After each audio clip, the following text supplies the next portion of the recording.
वक्रतुंड महाकाय सूर्यकोटि समप्रभ निर्विघ्नं कुरु मे देव सर्वकार्येषु सर्वदा सर्वमङ्गलमाङ्गल्ये शिवे सर्वार्थसाधिके शरण्ये त्र्यंबके गौरी नारायणी नमोस्तुते या कुन्देन्दुशार हारधवला या शुभ्र वस्त्रावृता या वीणावर दण्डमण्डितकरा या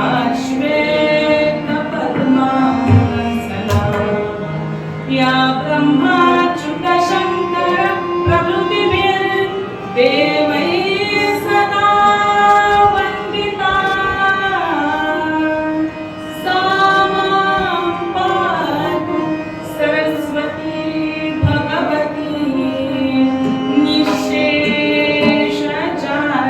निःशेषजाड्यापहा गुरुर्ब्रह्मा गुरुर्विष्णु गुरुर्देवो महेश्वरा गुरुः साक्षात् परब्रह्म तस्मै श्री गुरवे नमः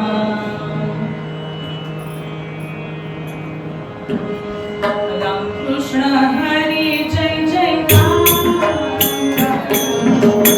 रामकृष्ण हरी जय जय राम राजा राम राजा राम ओ वरधन धन ओ पाल धन धन ओ वरधन धन ओ पाल धन धन ओ कुल संकट हारी राजा राम ओ कुल संकट हारी राजा राम रामकृष्ण हरी जय जय राम रामकृष्ण हरी जय जय राम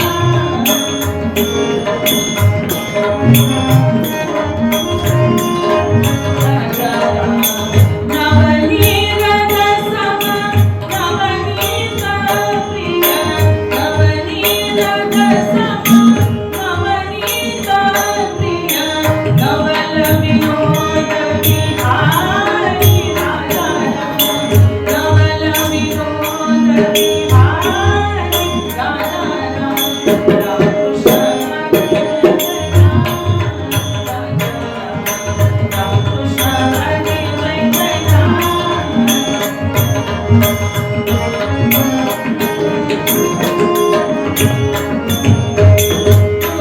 दुर्वासोनुत तुंग विमोचन दुर्वासोनुत तुंग विमोचन दुर्जन संगम हारी राजा राम दुर्जन संगम हारी राजा राम रामकृष्ण हरी जय जय राम राजा राम रामकृष्ण हरी जय जय राम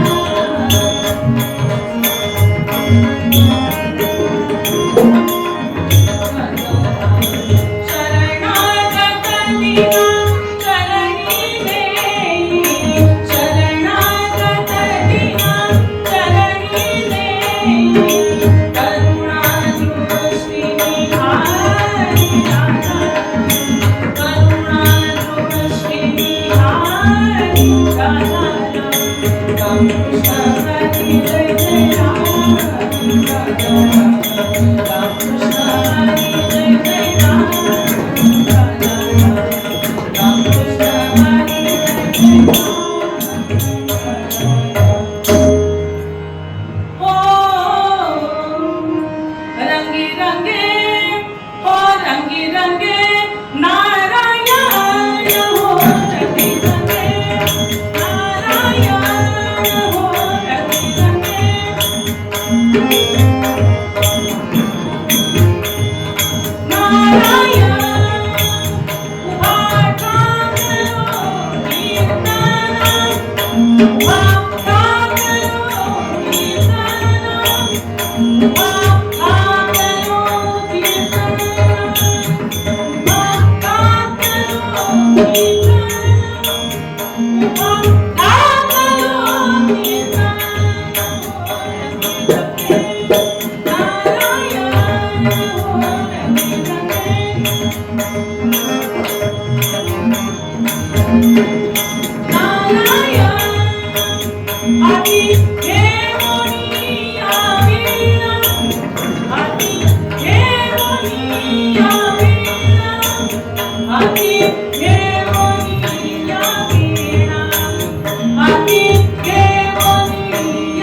तुका म्हणे आगा देवा, तुका म्हणे आगा देवा, तुका म्हणे आगा देवा, तुका म्हणे आगा देवा, देई कीर्तनीचा देवा, हो रंगितले नारायण, हो रंगितले नारायण, हो रंगितले नारायण,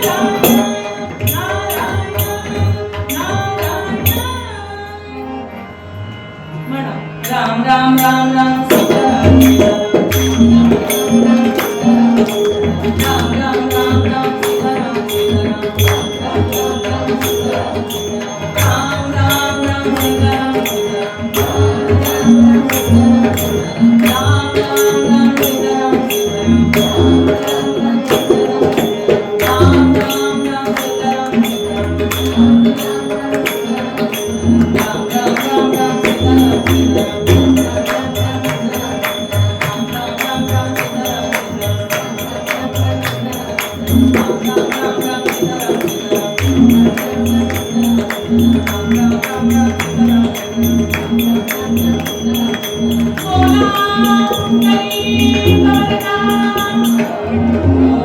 श्री ज्ञानदेव श्री पंढरीनाथ महाराज की आर्य सनातन वैदिक हिंदू धर्म की भारत माता की जय जय रघुवीर समर्थ। आपदां पारतारं दातारं सर्वसंपदां लोकाभिरामं श्रीरामं भूयो भूयो नमाम्यहम्। आपदां पारतारं दातारं सर्वसंपदां लोकाभिरामं श्रीरामं भूयो भूयो नमाम्यहम्। आपदां पारतारं दातारं सर्वसंपदां लोकाभिरामं श्रीरामं भूयो भूयो नमाम्यहम्। कैलासराणा शिवचन्द्रमौळी फणीन्द्रमाथा मृतिः जळाळी कारुण्य सिंधू भवदुःखहारी निजवीण शंभो मज कोण तारी मनोजवं मारुततुल्यवेगं जितेन्द्रियं बुद्धिमतां वरिष्ठं वातात्मजं वानरयूथमुख्यं श्रीरामदूतं शरणं प्रपद्ये। बजरंगबली हनुमंत महाराज की, राजाधिराज रामचंद्र महाराज की जय जय रघुवीर समर्थ। थोडासा मला कशाला प्रॉब्लेम आहे, म्हणजे 2 दिवसापूर्वीपर्यंत खरंच अशी कंडिशन होती की विवाहांना फोन करून मी सांगत होती काय की मला नाही जमणार आहे, पण देवाच्या कृपेने उभी राहू शकेन इतपत ठीक झालंय, पण तरी सुद्धा काही सांगू शकत नाही, थोडा खाली होईल आवाज। मोक्ष तुमचा देवा तुम्ही दुर्लभ ठेवा, मोक्ष तुमचा देवा तुम्ही दुर्लभ ठेवा, मोक्ष तुमचा देवा तुम्ही दुर्लभ ठेवा। माझ भक्तीची आवडी नाही अंतरी ते कोणी, माझ भक्तीची आवडी नाही अंतरी ते कोणी, नाही अंतरी ते कोणी। मोक्ष तुमचा देवा तुम्ही दुर्लभ ठेवा, मोक्ष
निरूपणासाठी घेतलेला अभंग संत श्रेष्ठ तुकाराम महाराजांचा आहे. आणि या अभंगात तुकाराम महाराज भगवंताला विनवणी करतात की हे देवा, तुझ्याकडून आम्हाला मोक्ष वगैरे काही नको, परंतु आम्हाला काय दे, आम्हाला संत संग दे. आम्हाला भक्तीची आवड आहे, त्यामुळे आम्हाला संत संग असेल अशा ठिकाणी आम्हाला जन्माला घाल. कारण काय हो? कारण संत परमेश्वराची प्राप्ती कशी करून घ्यायची ते सांगतात, आणि त्यासाठी करायची भक्ती कशी करायची तेही सांगतात. म्हणून आम्हाला संत संगतीत जन्माला घाल असं तुकाराम महाराज त्या भगवंताला सांगतात. आणि याशिवाय दुसरी कुठलीच भेट तुझ्याकडून आम्हाला नको असंही पुढे सांगतात. पण भक्तीची आवडी लागण्यासाठी आधी आपली श्रद्धा दृढ झाली पाहिजे. पण आपलं काय झालंय तर श्रद्धा आणि अंधश्रद्धा याच्यात मुळात आधी श्रद्धेला डोळे नसतातच. श्रद्धा ही डोळे झाकूनच ठेवायची असते. एखाद्या माणसावर आपली श्रद्धा असणे म्हणजे त्याच्यावर आपला दृढ विश्वास असणे, की एखादी व्यक्ती आपल्याला मदत करेलच असा विश्वास असणे म्हणजे श्रद्धा. मग ती अंधभावानीच ठेवली जाते. श्रद्धा ही नेहमी अंधश्रद्धाच असते. पण ती डोळसपणे कशी ठेवायची याचा जर विवेक आपण ठेवला तर ती जी अगदी अंधुक रेषा आहे ती सुद्धा राहणार नाही. पण आपण सरसकटपणे जरी डोळसपणे ठेवलेली श्रद्धा असेल तरीही तिला सो-कॉल्ड अंधश्रद्धेच्या नावाखाली गणतो. आणि मग सगळ्या गोष्टी कशा वाईटच आहेत असा प्रचार करायला लोक सुरुवात करतात. कुठल्याही ठिकाणी मन दृढ झाल्याशिवाय आपण त्यासाठी भक्ती करत नाही. आणि भक्ती म्हणजे तरी काय हो? भगवंत आपल्याला 24 तास माझ्या समोर बसून राहा असं सांगतच नाही. आपली जी काही आन्मिक आहेत, आपली रोजची जी काही कामं आहेत ती सोडून माझ्याकडे येऊन बसा असं भगवंत आपल्याला सांगतच नाही. मग जर असं भगवंत आपल्याला सांगत नाही, भगवंतांनी आपल्याला सांगून ठेवलेलं आहे की अहो येता जाता उठत बसता कार्य करिता तदा देता घेता कुठलाच त्याला विधिनिषेध नाही. अशा प्रत्येक वेळेला आपण भगवंताचं नामस्मरण करू शकतो. आपल्या प्रत्येक कामात आपण त्या भगवंताला बघू शकतो. आणि त्याचा दुसरा एक फायदा आहे. तो काय तर मी माझ्या प्रत्येक कार्यक्रमात किंवा माझ्या कुठल्याही कार्यात जर माझं जे कुठलं आराध्य दैवत आहे त्याला बघत असेल तर खचितच माझ्या हातून वाईट कार्य होणार नाही. कारण माझ्या आराध्यावर माझ्या आराध्यावर श्रद्धा आहे. आणि त्या श्रद्धेला तडा जाईल अशा प्रकारचं कुठलंही कार्य मी करणार नाही. मग तोही आपल्या दृष्टीने फायद्याची गोष्ट आहे की वाईट कार्यही होणार नाही आणि नामस्मरणही आपल्याकडून होईल. प्रत्येक कार्यात जर आपण परमेश्वराला बघितलं, जे जे चांगलं कार्य माझ्या हातून होत आहे हे भगवंता तुझ्याच कृपेमुळे होत आहे. कारण करता करविता तोच आहे. कारण संतांनी म्हणूनच ठेवलंय चाले हे शरीर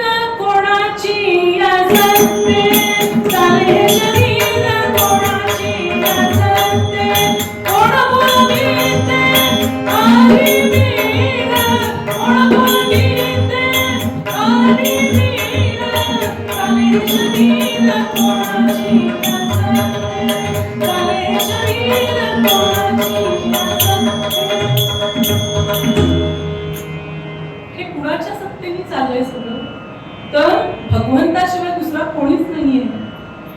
या सगळ्याचा जो निर्माता आहे आणि जो पालन करता आहे तो भगवान परमेश्वरच आहे.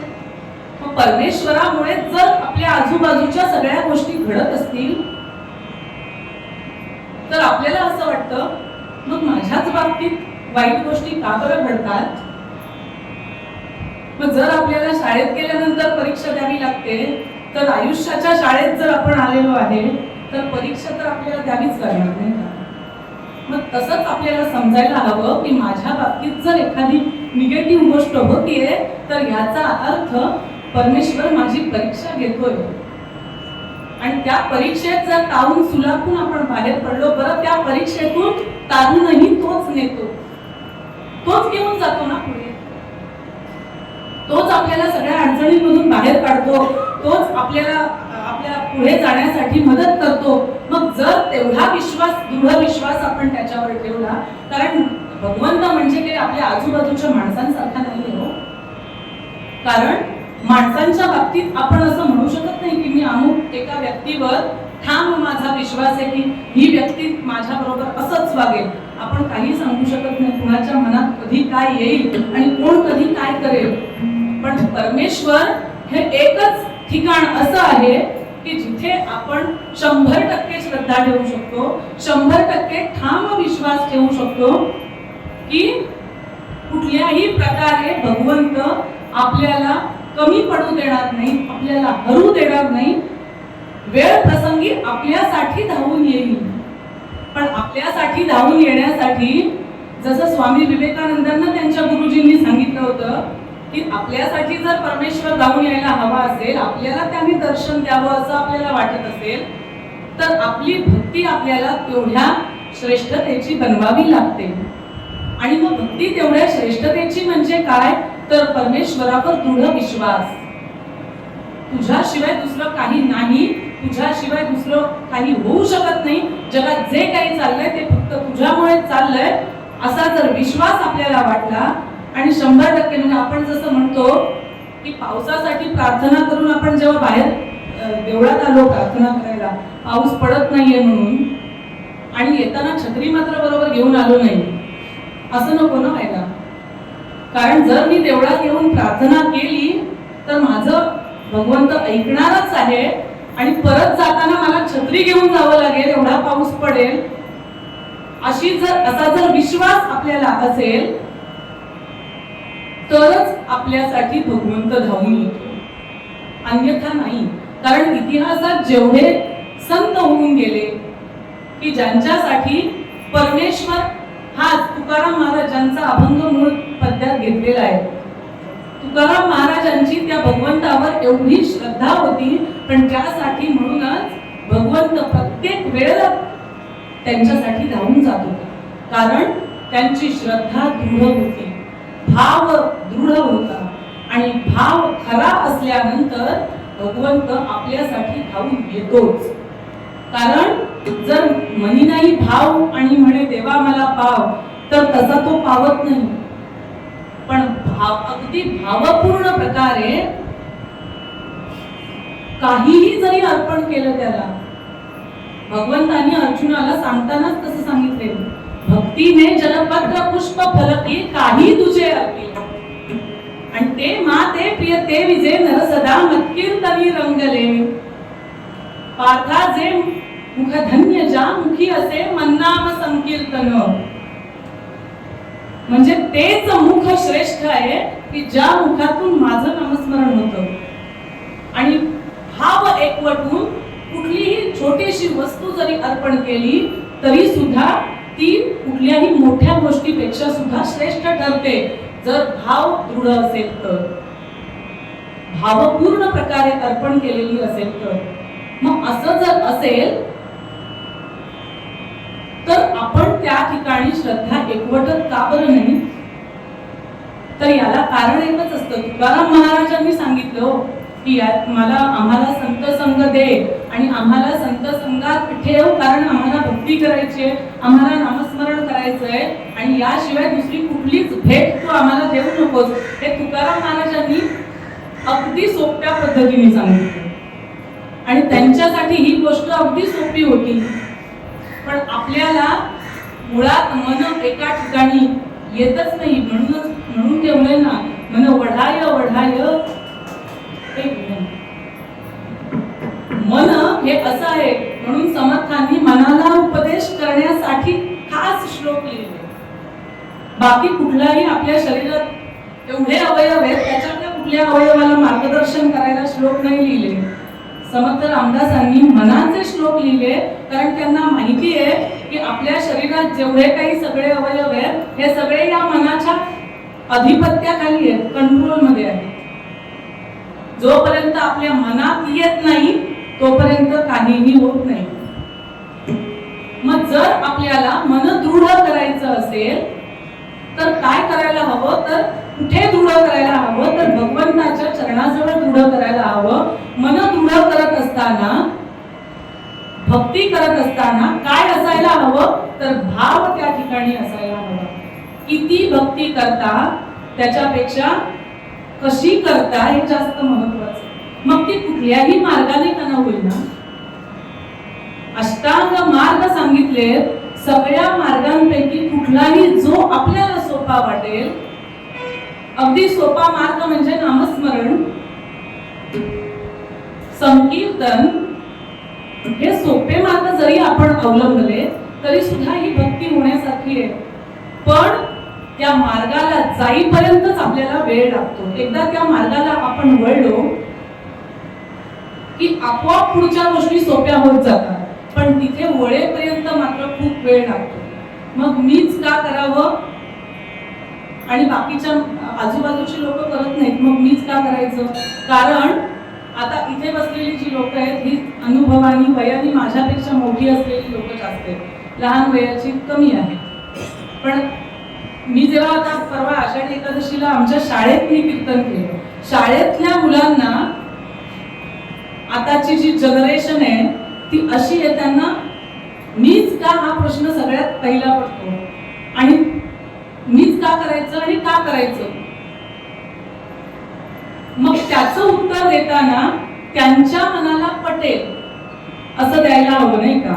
मग भक्ती काय करायचं? भक्ती करायची म्हणजे तर सावता माळ्यांनी सुद्धा भक्ती केली. संत सावता माळी सुद्धा श्रेष्ठ संतांच्या मांदियाळीतले आहेत.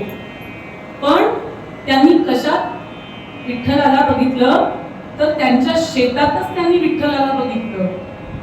आणि ते शेतातलं काम करता करताच मुखाने अखंड नामस्मरण करायचे. मग शाळेत जाणाऱ्या मुलांनी जर आपल्या अभ्यासातच भक्ती बघितली, भक्ती म्हणजे काय हो? सातत्यपूर्ण प्रयत्न म्हणजे भक्ती ना. काहीतरी समोर ठेवून आपण भक्ती करतो. कुठला तरी एक आपल्याला साध्य हवं असतं काहीतरी, आणि ते साध्य समोर ठेवून आपण परमेश्वराची भक्ती करतो. देवा मला काहीही नको असं म्हणून आपण भक्ती करतच नाही. मग जर आपण काहीतरी साध्य ठेवून भक्ती करत असू तर या मुलांच्या समोर तर कितीतरी साध्य आहेत. मग त्या साध्याच्या दृष्टीने, तिथे पोचण्याच्या दृष्टीने, त्या ध्येयाप्रत जायच्या दृष्टीने जर भक्ती केली तर कशाची करायला हवी? तर जो त्यांचा अभ्यास आहे त्याची भक्ती करायला हवी. त्याच्यासाठी सातत्यपूर्ण प्रयत्न करायला हवेत, तर त्या ध्येयापर्यंत त्यांना पोचता येणार आहे. आणि हे सगळं करताना जर मन शांत व्हायला हवं असेल, कारण या आत्ताच्या जनरेशन मध्ये मन शांत करणे हे सगळ्यात महत्वाचं झालंय. अगदी काही वर्षांपूर्वीपर्यंत सायकॅट्रिस्टची गरज लागणारे लोक हे केवळ 1% किंवा 2% असतील जास्तीत जास्त. पण या जनरेशन मध्ये मात्र लहान लहान मुलांना सुद्धा सायकॅट्रिस्ट कडे घेऊन जाऊन काउन्सिलिंग करण्याची गरज लागते. का लागते? तर मन स्थिर नाही, मनात वेगवेगळे विचार आहेत. आणि मन स्थिर का नाही? तर मनाला नामस्मरणाची जोड नाही. पूर्वी प्रत्येक घरात कोणीतरी नामस्मरण करणारं असत होतं. आज असं झालंय की एक कोणीतरी जर घरी नामस्मरण करणारी व्यक्ती असेल तर तिला नावं ठेवणारे 4 व्यक्ती आहेत, पण तिथे जाऊन लहान मुलांना मिळून बसवणारी लोक नाहीयेत. आणि त्यामुळे हे असंच जर चालू राहिलं तर पुढे जाऊन आपल्याला जास्त गरज सायकॅट्रिस्टची लागेल डॉक्टरांपेक्षा. म्हणजे जे फिजिकल रोगांसाठी जे डॉक्टर असतात,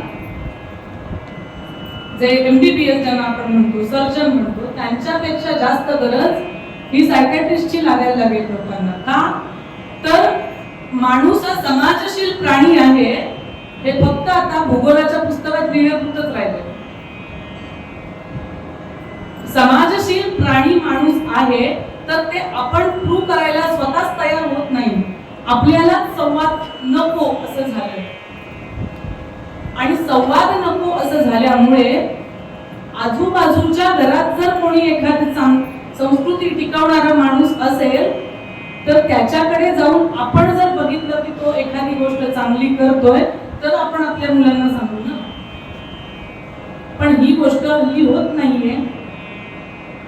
आणि मग ज्ञानेश्वर महाराजांनी तर सांगूनच ठेवले, तर भावे बिन भक्ती, भक्ती बिन मुक्ती, काहीच होणार नाही जर भाव नसेल तर. नामस्मरण हे कुठल्याही गोष्टीसाठी आपलं साध्य असायला हवं. नेहमी नामस्मरणात राहणारी व्यक्ती कुठलीही गोष्ट असेल जी तुझ्याच कृपेमुळे चाललीये, भगवंता हे जे काही चाललंय ते तुझ्यामुळे चाललंय. प्रत्येक गोष्ट करताना जरी आपण नामस्मरण केलं तरी सुद्धा खूप झालं. आणि या नामस्मरणाचे अनेक फायदे आहेत. हे सायंटिफिकली सुद्धा लोकांनी प्रूव्ह केलंय. पण सायंटिफिकली प्रूव्ह केलंय कुठे? भारताच्या बाहेर. आणि त्यांना आपल्या नामस्मरणाची महती कळलीये, त्यांना आपल्या भगवद्गीतेची महती कळलीये, आणि त्यांनी आपल्या भगवद्गीतेचा अभ्यास सुरू केलाय. पण आपण मात्र अजूनही प्रश्नावलीतच आहोत. असं का? सगळे WH प्रश्न आपल्याला पडतात. कुणी कशाला कशासाठी का? म्हणजे माहिती काहीच नसतं तसा विचार केला तर. पण दुसरा माणूस जर एखादी गोष्ट करायला लागला की त्याला प्रश्न मात्र विचारायला आपण लगेच तयार होतो. मग जर आपण असे प्रश्नच विचारत राहणार असू तर आपली प्रगती नाही, आपली अधोगती आपणच करून घेत असल्यासारखं. आणि मन स्थिर नसलं की आचरण शुद्ध होऊ शकत नाही. आणि याचं उदाहरण काही दिवसांपूर्वी आपण सारखं टीव्हीवर बघितलेलं की जर मन शुद्ध नसेल तर आचरण शुद्ध होऊच शकत नाही. आणि जर आचरण शुद्ध झालं नाही तर पुढची पिढी सुद्धा कशी निपजेल नाही. कारण प्रत्येक जण जर आपलं कर्तव्य विसरत गेला आणि त्या भगवंतापासून दूर जायला लागला की खचितच लगेच पुढे त्याचे पडसाद आपल्याला दिसायला लागतात. मग आता आपल्याला जागा व्हायची गरज आहे की आपली पुढची पिढी जर ही अशी जी 15 दिवसांपूर्वी चालू होती तशी दिसायला नको असेल तर जागा व्हायची गरज आपल्याला आहे. कारण भगवंताच्या ठिकाणी नामस्मरण करण्यासाठी मुलांना उद्युक्त करणारे आपणच आहोत. मग कसं उद्युक्त करायचं हे आपल्याला बरोबर माहिती असतं. आपल्या मुलाला काय सांगितलं की तो ऐकतो. आता भलेही त्यांना कळत नसेल की त्या नामस्मरणात नक्की काय महत्व आहे, पण आपण त्यांना एवढं तर नक्कीच सांगू शकतो की देवासमोर दिवसातून एकदा बसलंच पाहिजे. 5 मिनिटं हात जोडून बस ही सांगितलेली स्तोत्र एवढी आहे ती म्हण. आणि आपण जर त्यांच्या बरोबरीने त्यांच्यासाठी 5 मिनिटं जे आपल्या पालकांनी आपल्यासाठी केलंय ते जर आपण आपल्या मुलांसाठी थोडं केलं.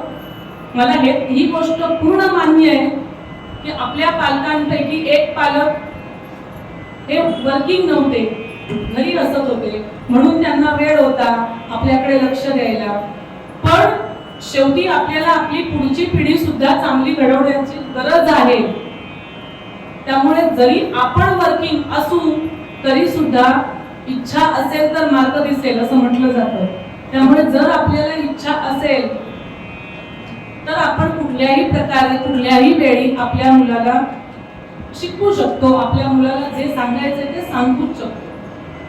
तेवढं जरी आपण केलं ना की प्रत्येकाने जरी ठरवलं की मी माझ्या मुलाला नामस्मरण करायला लावेन, त्याचं महत्व सांगेन, बाकी ठीक आहे ना, कुठल्या देवावर श्रद्धा ठेवावी हे नाही सांगायचं, कारण हल्लीची मुलं ऐकत नाही. मग ते नाही सांगायचं, पण नामस्मरण करायला हवं हे सांगायचं. कशासाठी? त्यांनाच सांगायचं, बघ इथे बस, देवासमोर बस, हात जोड, डोळे मीट आणि 10 मिनिटं मी सांगते एवढं म्हण.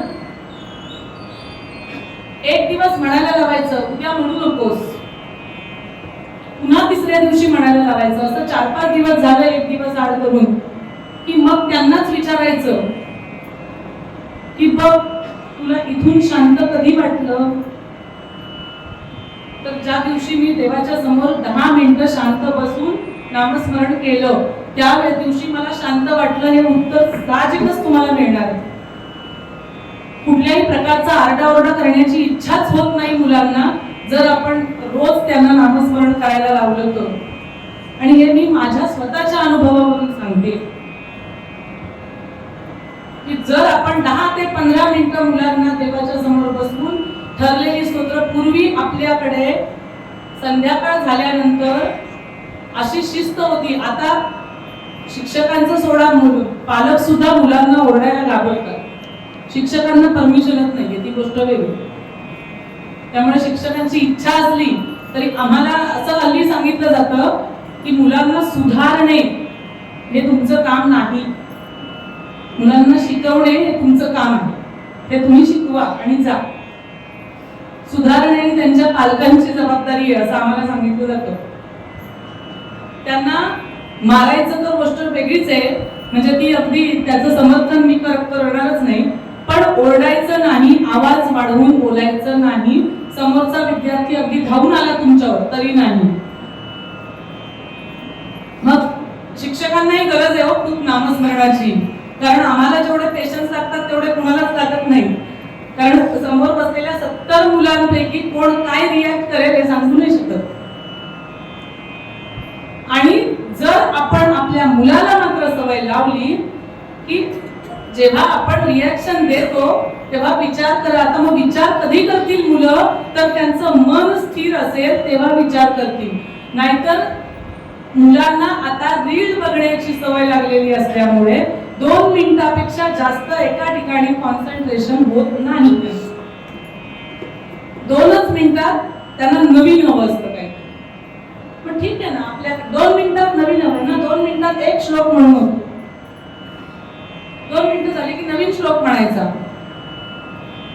ते नाविन्य श्लोक म्हणण्यात त्यांना आपण द्यायला हवं की श्लोक म्हणा, काहीतरी म्हणा आणि काहीतरी एकाग्र चित्ताने करा.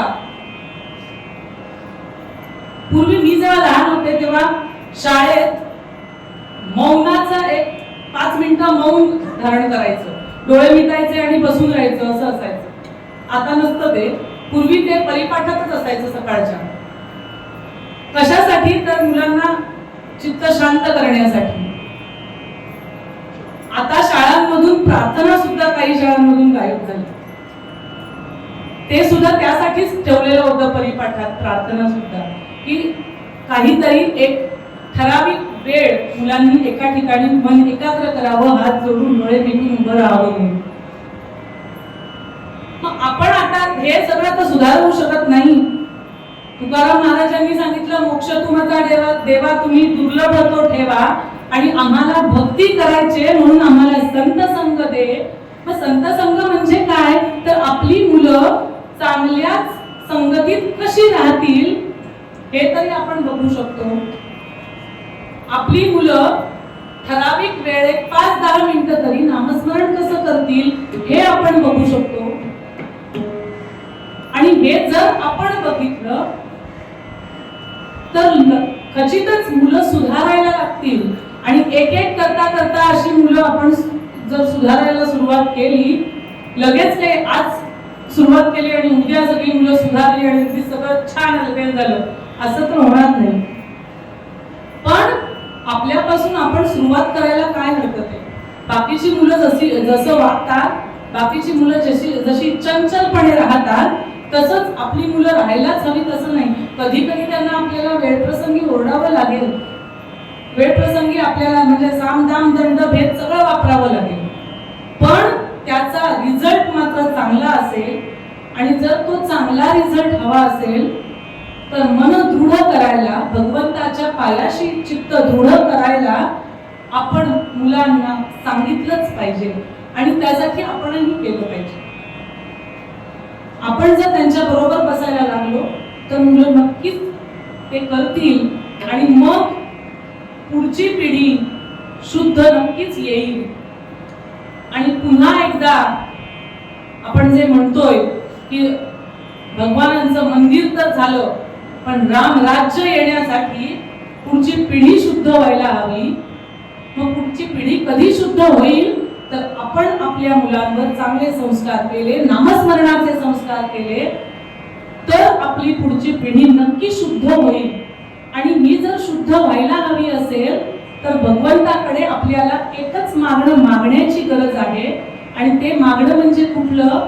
जे तुकाराम महाराजांनी भगवंताकडे मागितलंय म्हणून पद्यात, तेच मागणं आपण भगवंताकडे मागितलं पाहिजे की आम्हाला मोक्ष वगैरे काही नको, तर आम्हाला चांगली संगती दे, संत संग दे, कारण आम्हाला भक्ती करायची आहे आणि भक्ती करण्यासाठी चांगल्या संगतीची गरज असते, ती आम्हाला दे. याशिवाय दुसरं काही भगवंता आम्ही तुझ्याकडे मागणार नाही. तेच तुकाराम महाराज मूळ पद्यात सांगतात. मोक्ष तुमचा देवा तुम्ही दुर्लभ तो ठेवा, मोक्ष तुमचा देवा तुम्ही दुर्लभ तो ठेवा.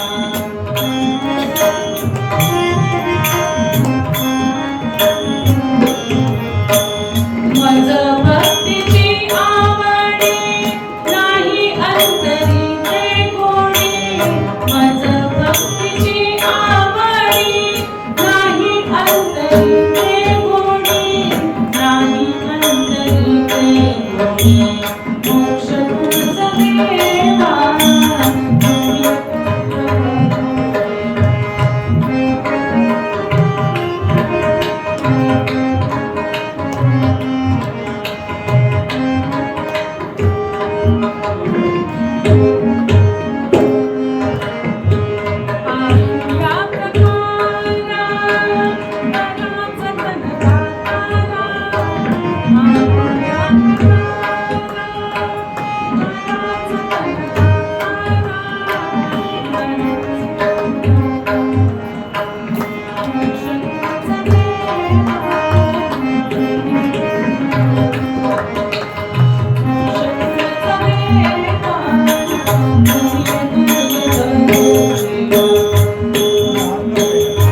मनापासून एका शब्दात वर्णन करायचं झालं तर खणखणीत कीर्तन जे आपण ऐकतोय, प्रकृती त्यांची ठीक नाही तरी जरी सांगितलं असं तरी सुद्धा खूप छान कीर्तन सेवा सुरू आहे. संक्षिप्त परीक्षेत करून पनवेलच्या हरिभक्ती परायण सौभाग्यवती मनस्वी मंदार गटे तुमच्या रायगड कीर्तन संकुलातल्या त्या मानवी तुलनेने कमी वयातल्या असलेल्या कीर्तनकारांपैकी एक, पण उच्च विद्या विभूषित अशा त्या कीर्तनकार, MSc फिजिक्स आणि BA असं लौकिक शिक्षण. कामोठे जे पनवेलच्या जवळ आहे त्या सर्वांना कल्पना आहे. तिथल्या लोकनेते रामशेठ ठाकूर हायस्कूल आणि ज्युनियर कॉलेजमध्ये फिजिक्सच्या प्रोफेसर म्हणून त्या शिक्षिका म्हणून तुम्ही कार्यरत आहेत. आमच्या कीर्तन क्षेत्रातले फार मोठं नाव ज्यांचं घेतलं जातं वैकुंठवासी धर्मदास नरेंद्र गो हाटे त्यांच्या मूळ शिष्य आहे. आणि आता वडील सुरेंद्र जोशी यांच्याकडे त्यांचं पुढचं कीर्तनाचं शिक्षण सुरू आहे. त्यामुळे खणखणीत कीर्तन मगासपासून आपण ऐकतोच आहोत. त्यांच्याकडे पुढे सूत्र तर देतोय. पुढच्या महिन्याचा पहिला रविवार आपल्या सर्वांच्या परिचित असलेल्या हरिभक्तीपरायण सौभाग्यवती आसावरी काळे मेरड यांचं कीर्तन पुढच्या महिन्याच्या पहिल्या रविवारी होईल. मी पुन्हा मनस्वी यांना प्रार्थना करतो की उक्त रंगाकडे वळा. धन्यवाद.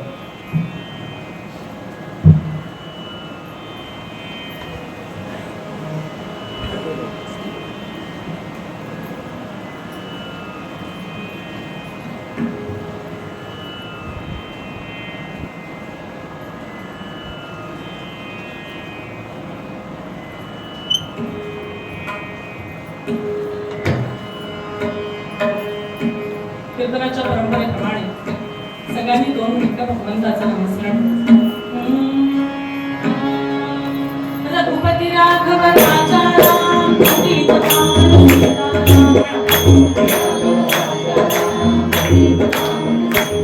रघुपती राघव राजा राम पतित पावन सीताराम.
एखाद्या माणसाचं कौतुक कसं करायचं हे खरंच पुरोहित बुवांकडून शिकण्यासारखं आहे.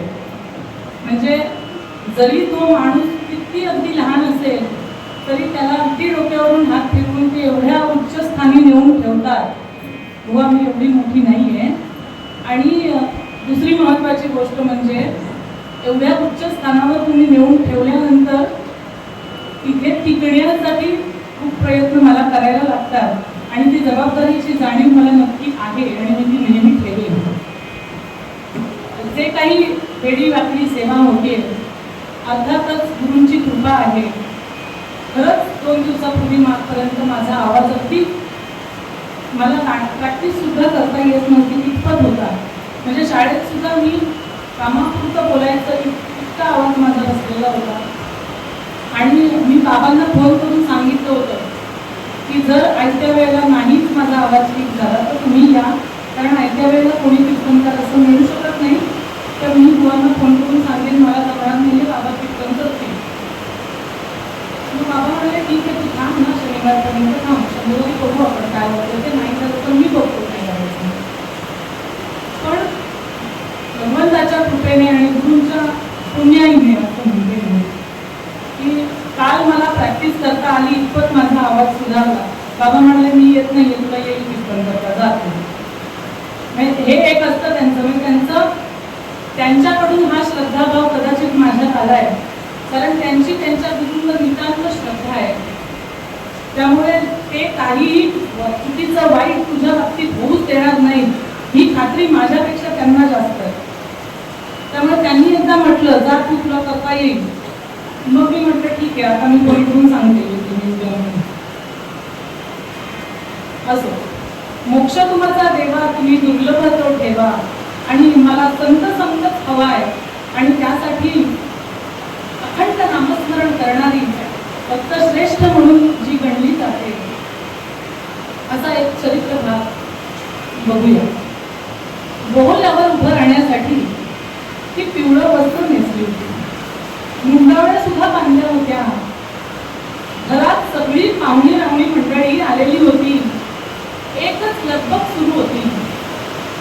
आणि असं सगळं सुरू असताना ही मात्र मुलगी लग्न मंडपात उभी नव्हती. ती वाट कुठे तिकडे पळत होती. कोण होती ती? मिल्लरूपाची कन्या सात्विका, मिल्लरूपाची कन्या सात्विका, प्रेमळ भाविक होती, प्रेमळ भाविक शबरी नामे प्रसिद्ध जगती, शबरी नामे प्रसिद्ध जगती,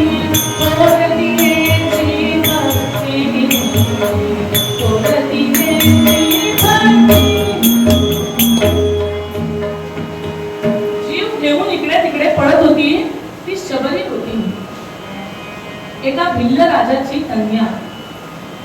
तिच्या लग्नाचा थाट मांडला होता तिच्या बापानं. राजाची मुलगी, राजकन्येचं लग्न. अहो 500 बोकड कापून मेजवानीसाठी सागोती शिजत होती.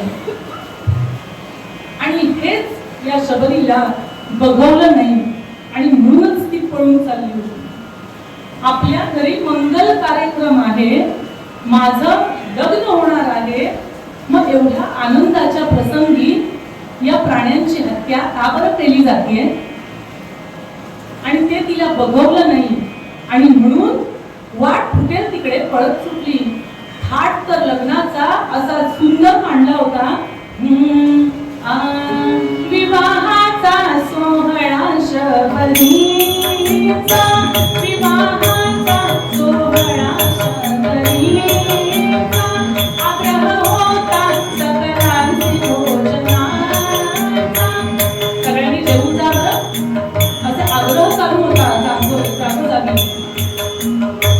आग्रह होता सकलांची भोजनाचा, पशु हत्या भोजनी पाहुनिया, पशु हत्या भोजनी पाहुनिया, व्यथित कन्याची जाय पळोनिया, व्यथित कन्याची जाय पळोनिया.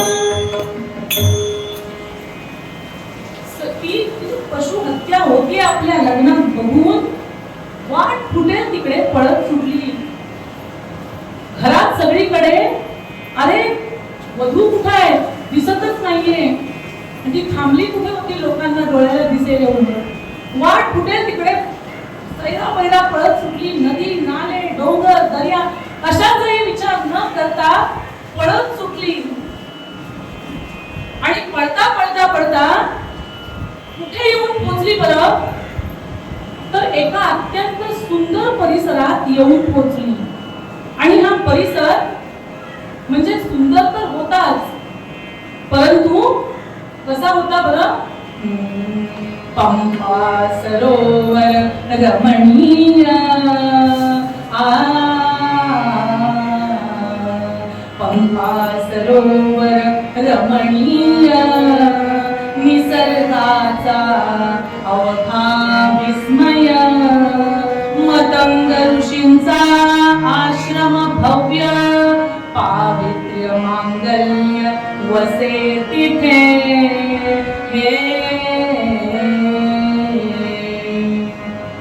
हा परिसर फक्त सुंदर आणि प्रेक्षणीयच नव्हता, निसर्गाच्या दृष्टीनेच फक्त छान नव्हता, तर तिथे बऱ्याच ऋषी मुनींचे आश्रम होते. आणि त्याच्यातले जे मुख्य होते ते म्हणजे मतंग ऋषी, त्यांचाही तिथे आश्रम होता. आणि हे सगळे ऋषी मुनी तिथे नामस्मरण करत असल्यामुळे त्या नामस्मरणाच्या सामर्थ्याने पवित्र झालेली, नाममय झालेली अशी ती भूमी होती. म्हणजे जो एक प्रकारचा पॉझिटिव्हिटी आत्ताच्या भाषेत असायला हवी ती तिथे खूप होती, कारण तिथे नामस्मरण चालायचं. शबरीलाही धावता धावता धावता तिथे थांबावंसं वाटलं. आणि पाहावंसं वाटलं तर फक्त तो परिसर रमणीय होता म्हणून नाही, तर तिथे या सगळ्या थोर ऋषी मुनींचं वास्तव्य आहे. म्हणजे आपल्याला इथे नामस्मरण करता येईल, काहीतरी चांगलं या ऋषी मुनींकडून आपल्याला शिकता येईल, म्हणून ती तिथे आपण इथे राहावं असा विचार मनात तिने सुरू केला. सोडूनी निज जनकाला, सोडूनी निज जनकाला, जननीला आप्त त्यजुनी सुख भोगा. अहो खरं तर ही राजकन्या म्हणजे सगळे सुखोपभोग तिच्या अगदी पायाशी लोळण घेत होते, तरी सुद्धा या सगळ्याचा त्याग करून कुठे वर आली? सोडून निज जनकाला, जननीला आप्त त्यजुनी सुख भोगा. आली पळून जेथे थोर ऋषी साधिती तपायोगा. अशा परिसरात येऊन पोहोचली की जिथे मोठे मोठे ऋषी तपस्या करतात, परंतु थोडीशी भीती देखील वाटली की आपण तर एक सामान्य मुलगी, आपल्याला हे ऋषी मुनी खरंच इथे राहू देतील का? पण शेवटी तिने धीर केला की ठीक आहे, काय होईल ते होईल, पुढे आपण इथेच राहायचं. मग राहायचं तर आपल्याला आता काहीतरी राहण्यासाठी छप्पर हवं. मग एका अशा ठिकाणी पर्णकुटी बांधली की जी त्या सगळ्या ऋषी मुनींच्या मार्गात येणार नाही आणि त्यांच्या दृष्टीस पडणार नाही. आणि लपूनच त्या पंपा सरोवर परिसरात तिने राहायची सुरुवात केली. आणि काम काय करायची? बांधोनी पर्णकुटीती राही लपोनी, हावोनी कंद निशिदिनी राहेच कोणी. अगदी जपून कुणाच्या दृष्टीस पडता कामा नाही. हाई झाडी पथारी शिवनी करी स्वच्छ सारे, पाहोनी विस्मित मुनी ऋषीवर्य झाले. राजाधिराज रामचंद्र महाराज की. काय करायची बरं ही? की वनातले जे सगळे रस्ते असतात, जिथून त्या तपस्वी ऋषींचं येणं जाणं चालायचं, ते सगळे रस्ते ही शबरी रात्रीच्या वेळी झाडून काढायची. सगळ्या ऋषी मंडळींची निजामी झाली की मग हिचा दिवस सुरू व्हायचा. आणि त्या ऋषी मुनींना लक्षात येईना की नेहमीपेक्षा हे रस्ते सगळे साफसूफ कसे दिसतात बरं. सगळ्या ऋषी मुनींनी असं ठरवलं की पाहायला पाहिजे की हे एवढं सगळं सेवा करणारं कोण बरं आलं इथे पंपा सरोवर परिसरात, की जे रात्रीच्या वेळी हे सगळे रस्ते साफसूफ करतं. आणि हळू त्यांनी तपास सुरू केला आणि त्यांना असं लक्षात आलं, करिता तपास रात्री, करिता तपास रात्री, आढळले त्या मतंग मुनी श्रेष्ठा. मतंग ऋषींनी रात्री बघत राहायची सुरुवात केली, पाळत ठेवायची सुरुवात केली की नक्की कोण येतं आणि कोण रस्ते झाडून जातं, बघू तरी आपण. करिता तपास रात्री, आढळले त्या मतंग मुनी श्रेष्ठा. कोणी भिल्ल युवतीची, कोणी भिल्ल युवतीची, रमणी सेवेत धरुनिया निष्ठा. अशी व्यवस्थित पाहणी केल्यानंतर यांच्या लक्षात आलं की एक भिल्ल युवती रोज रात्री हे सगळं काम करते. ही जी सेवा आहे ती रोज रात्री ही भिल्ल युवती येऊन करते. मग मतंग ऋषी जाऊन तिला भेटले. अत्यंत घाबरली की आता काय करतील, कारण कदाचित शाप देऊन आपल्याला भस्म तर करून नाही टाकणार, कारण आपण त्यांचे गुन्हेगार आहोत. त्यांच्या परिसरात येऊन त्यांना न विचारता आपण राहिलोय. त्यामुळे आता काय शाप देतील बरं घाबरली, हात जोडून उभी राहिली आणि मतंग ऋषींना विनवून सांगायला सुरुवात केली. झाले झाले असेल मुनिश्री अपराध काही, खरंच माझा काहीतरी अपराध झाला असेल तर मला क्षमा करा. झाले असेल मुनिश्री अपराध काही, व्हावी क्षमा मुनिवरा मी पापी नाही. राहीन मी लपुनिया वनियाच पाहे, सेवा घडो अशीच अंतरी आस आहे. माझी एवढीच इच्छा आहे की सगळे ऋषी मुनी या पंपा सरोवर परिसरात राहतात, त्यांची सेवा माझ्या हातून घडावी एवढीच माझी इच्छा आहे. मी पापी नाही, मी कुठली चोर वगैरे नाही, मी काही केलेलं नाही. मी फक्त हे मार्ग झाडते आणि कदाचित तुम्ही माझ्यावर रागवाल अशी मला भीती वाटली म्हणून मी तुमच्यापासून लपून राहिले. मतंग ऋषींनी तिला अभय दिलं. मतंग ऋषी म्हणाले की काही काळजी करू नकोस, मी काही तुला शाप वगैरे देणार नाही. तुला इथे राहायचंय ना, कुशाल राहा. अगं हे इतकं पवित्र तीर्थक्षेत्र आहे की काही दिवसानंतर प्रत्यक्ष प्रभू श्रीराम इथे येणार आहेत आणि मी त्यावेळेला असेन नसेन मला माहित नाही, पण तू मात्र नक्की तोपर्यंत असशील. त्यामुळे तू रोज आता मार्ग तर तू झाडतेसच आहेस, त्याच्या बरोबर तुझ्या कर्णकुटीत रोज प्रभू श्रीराम यायचे असा विचार करून सगळी सिद्धता करून ठेवत जा. आणि कधीतरी ते सावळं परब्रह्म नक्कीच येईल. बरं, शबरी म्हणते कोण हे प्रभू श्रीराम मला माहीतच नाही. मतंग ऋषी म्हणाले तुला माहित नाही कोण आहेत प्रभू श्रीराम? आई कोण कोण त्यांची उपासना करतं?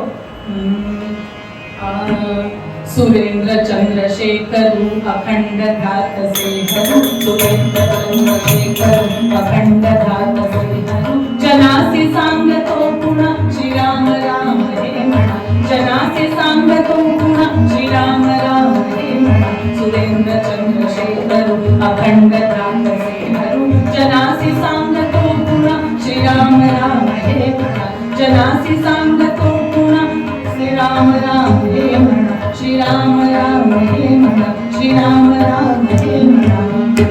राजाधिराज रामचंद्र महाराज की.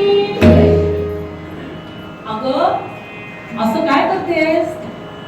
भगवान शिव देखील ज्यांची उपासना करतात आणि ज्यांची उपासना करायला लोकांना सांगतात ते म्हणजे प्रत्यक्ष प्रभू श्रीराम. ते या भूमीत येणार, आज नाही उद्या कधीतरी येणार.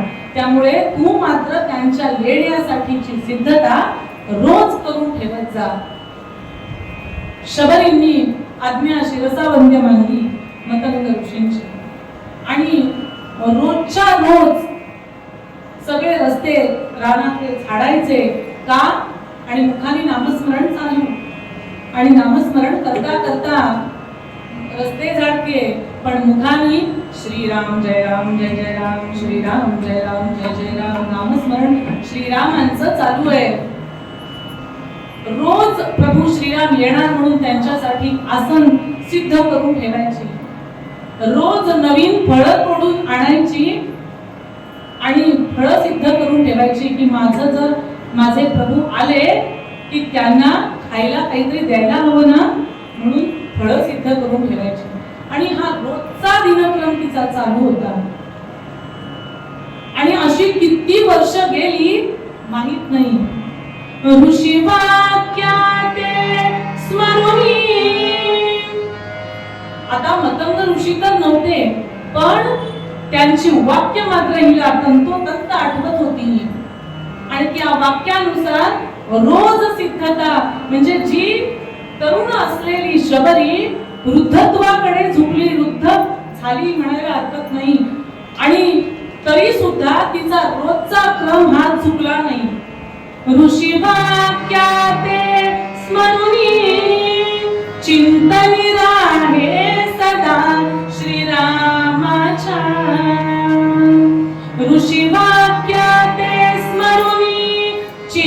मंदिर आहे सदा श्रीरामाच्या दर्शन होता प्रभूचे दर्शन होता प्रभूचे चुकतील फेऱ्या अनंत जन्माच्या राम राम हरे हरे राम राम राम राम सीतापते राम राम राम राम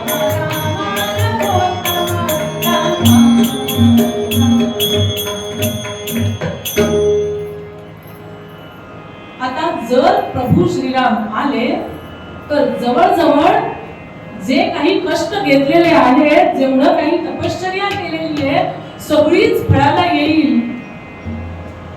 कधी बरं आपले माझे सावळे परब्रह्म येतील. आता तर माझ्या कुडीत जीवही राहिलेला नाही शक्ती उरलेली नाही.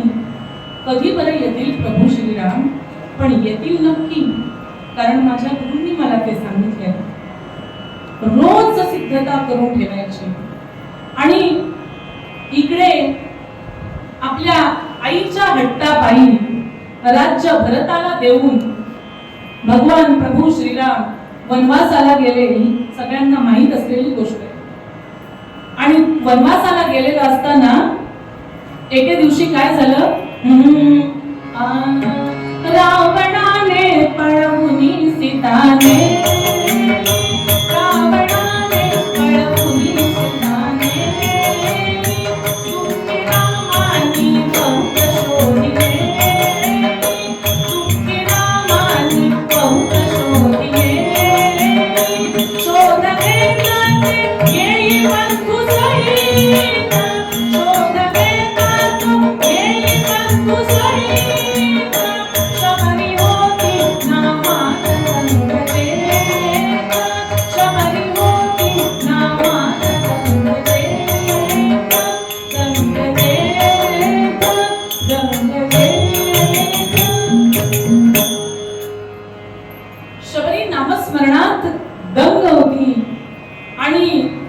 रावणाने सीतेला पळवून नेलं आणि तिचा शोध घेत घेत बंधू लक्ष्मणांच्या समवेत भगवान प्रभू श्रीराम पंपा सरोवर परिसरात येऊन पोहोचले. इकडे तिकडे शोधतायत की सीतामाई कुठे दिसतायत का. तेवढ्यात त्यांच्या कानावर शब्द पडले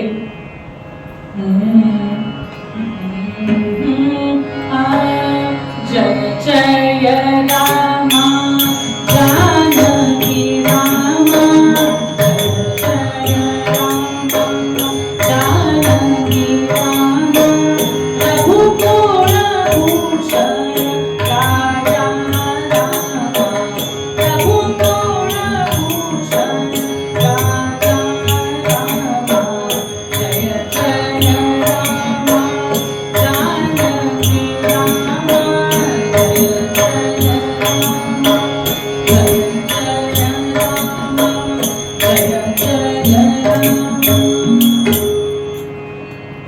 स्वतःच आपलं नामस्मरण कोणीतरी करतंय असं प्रभू श्रीरामांच्या कानावर पडलं. लक्ष्मणाला म्हणाले लक्ष्मणा तुला काही ऐकू येतंय का रे. बघ बरं कोणीतरी माझ्याच नामाचं नामस्मरण करतंय. लक्ष्मण म्हणाला नाही नाही दादा इथे कोण तुमच्या नावाचं नामस्मरण करायला येणार आहे. आता इथे रानात आपण वहिनींना शोधतोय आणि इथे कुठे तुमच्या नामाचं नामस्मरण कोण करायला येणार आहे. नाही म्हणाले नीट ऐक बघ तुझ्या कानावर बघ माझंच नामस्मरण पडेल की नाही.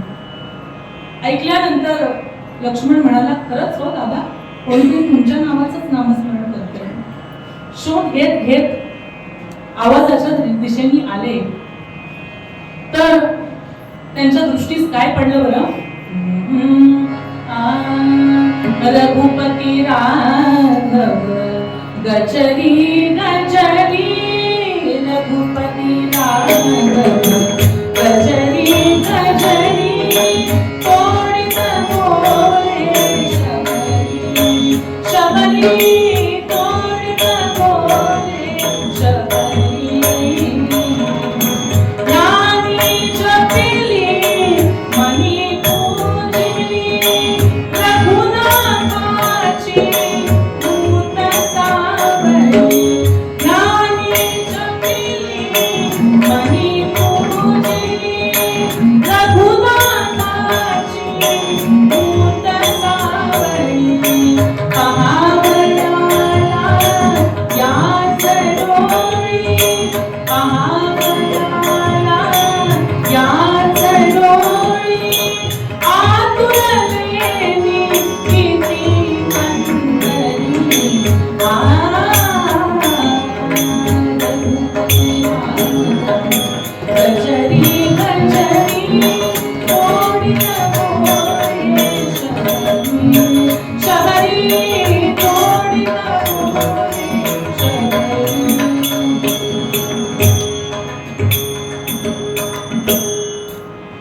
एक भिल्ल कोणीतरी वृद्ध व्यक्ती आपल्या नामाचं नामस्मरण करते आणि सगळी सिद्धता करून ठेवलीये आपल्या येण्याची.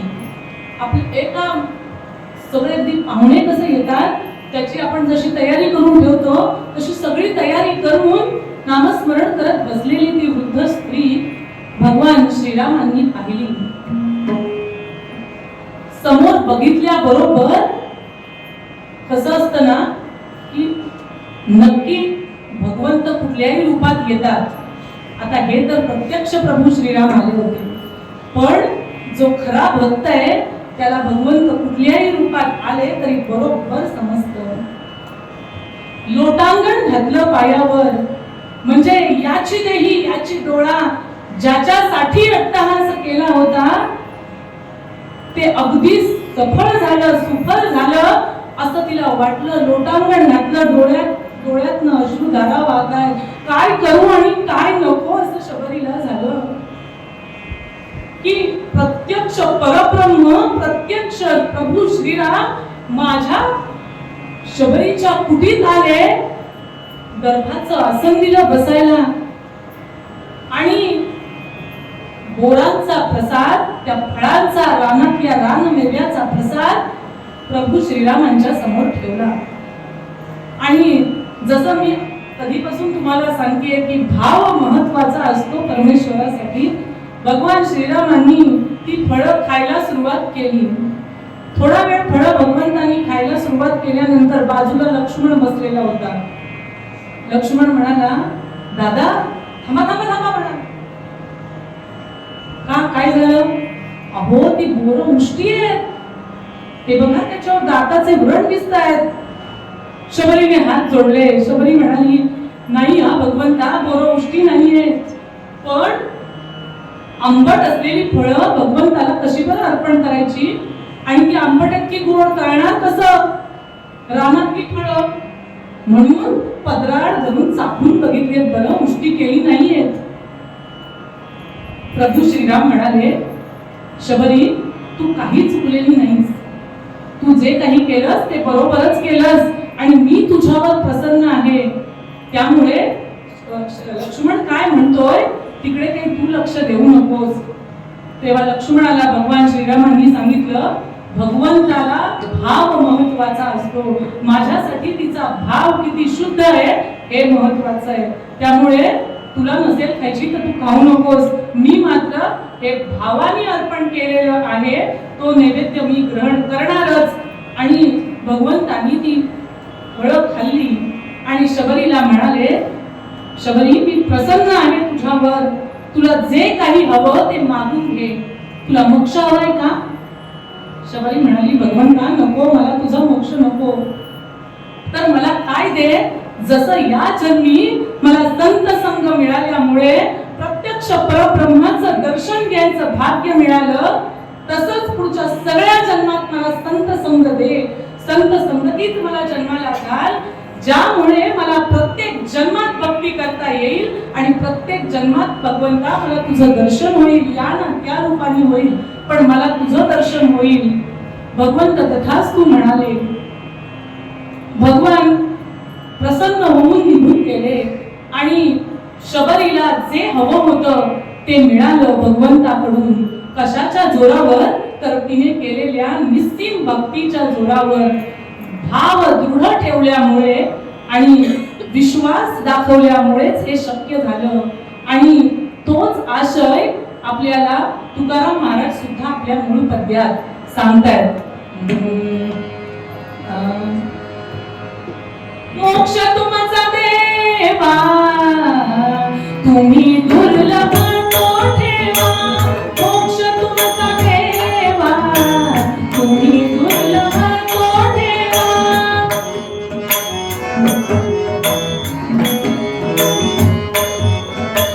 मज भक्तीची आवडी नाही अंतरी ते गोडी, मज भक्तीची आवडी नाही अंतरी ते गोडी, नाही अंतरी ते गोडी.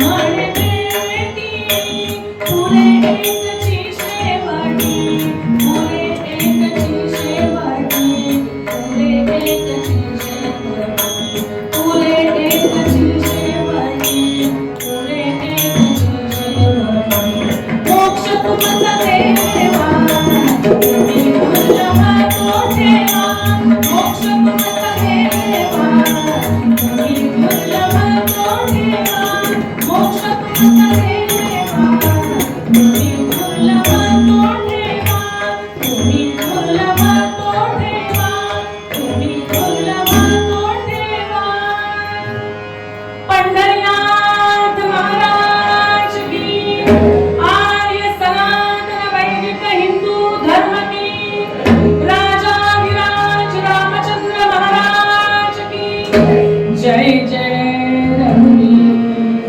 समर्थ।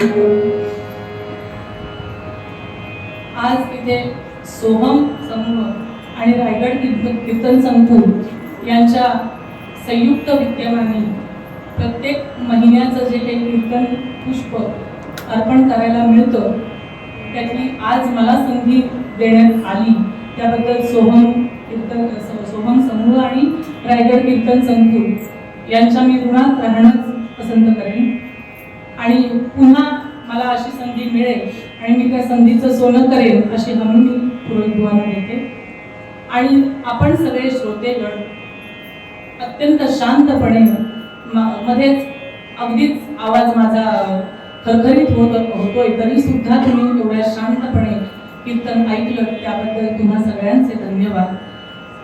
दोन्ही साथीदार जसं काही मी गात होते तसं ऍडजस्ट करून ते वाजवत होते त्याबद्दल त्यांचे धन्यवाद द्यावेत तेवढे कमी आहेत। या सगळ्यांना धन्यवाद देते। गुरु परंपरेप्रमाणे एक श्लोक सांगते तेवढा म्हणायचा आणि मग संतांनी जे मागणं मागितलं ते मागायचं।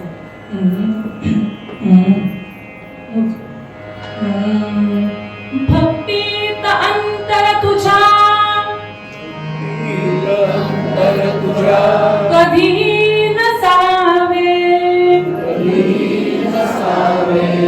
मागे पुढे निशिदिनी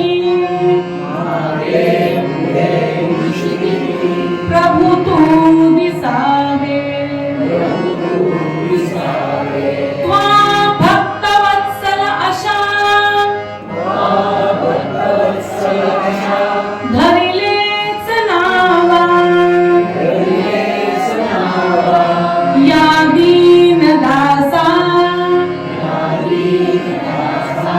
पदी दे विसावा पंढरीनाथ महाराज की जी काही सेवा केली ती भगवंताच्या चरणी अर्पण करून संतांनी जे मागणं मागितलं ते मागायचं। हे चिदान देवा तुझा